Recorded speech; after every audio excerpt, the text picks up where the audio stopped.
Some pretty common percent changes that you'll come across in the real world will be sales and discount, or sales tax and discounts. So sales tax is like, you bring a $2 candy bar up to the front of the store and they charge you $2.14 for it. Where did that 14 cents come from? That's the sales tax.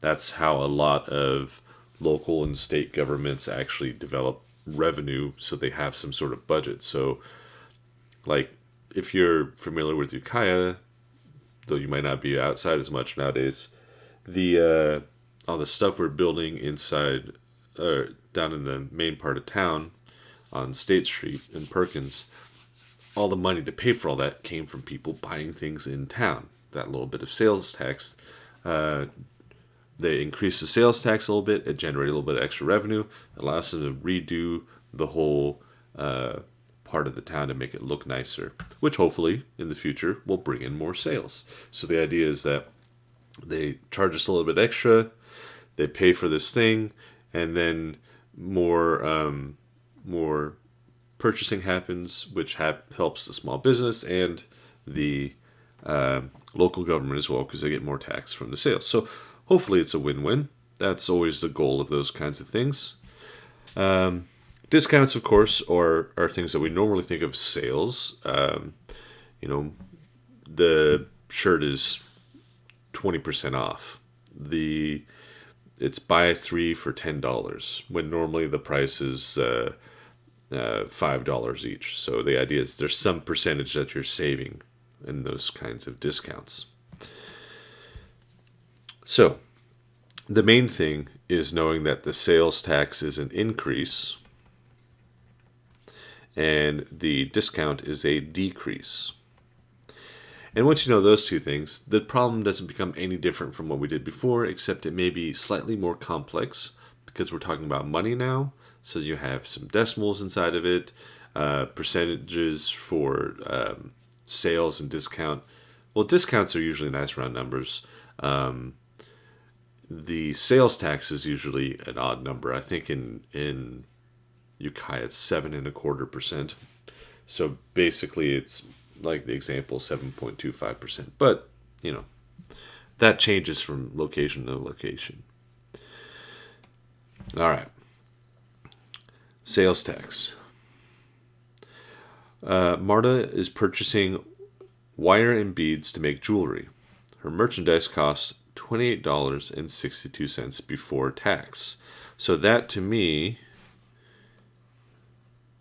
the before tax part, because it's before the increase, that is going to be my original value. If the tax is 7.25%, that is going to tell me that it's an increase because it's a tax. 7.25% of the total sales. What is the final cost? And that there is our goal.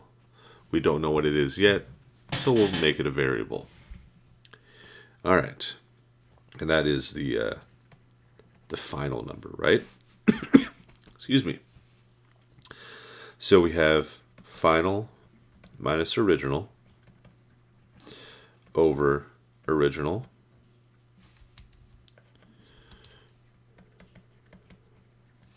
equals the percent. Now, let's plug everything into that equation there. The final, we don't know what it is, but we know the original was 2862. So we'll divide that by 2862 equals 7.25 out of 100. You can see I'm using the second method here of the other two. No reason why, just because. It might be because I don't like when I have 7.25% and I change it to decimal form, I get 0.0725. That's a lot of decimals to keep track of, so this way it just kind of reduces that down a little bit. We start out, multiply both sides of the equation by 28.62. Oh, actually, since we've set it up this way, we can just do cross product, right? I don't need to break it down into two steps there. I multiply the extremes and get 100 times x minus 28.62. And then I multiply the means.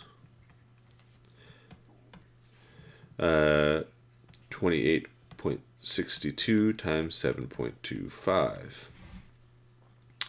And now I simplified a little bit here. 100x distributing minus 2,862.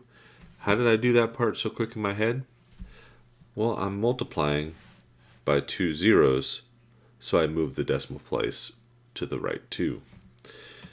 And now we've got the other one I'm going to have to do on the calculator. 28.62 times 7.25, and I get 207.495.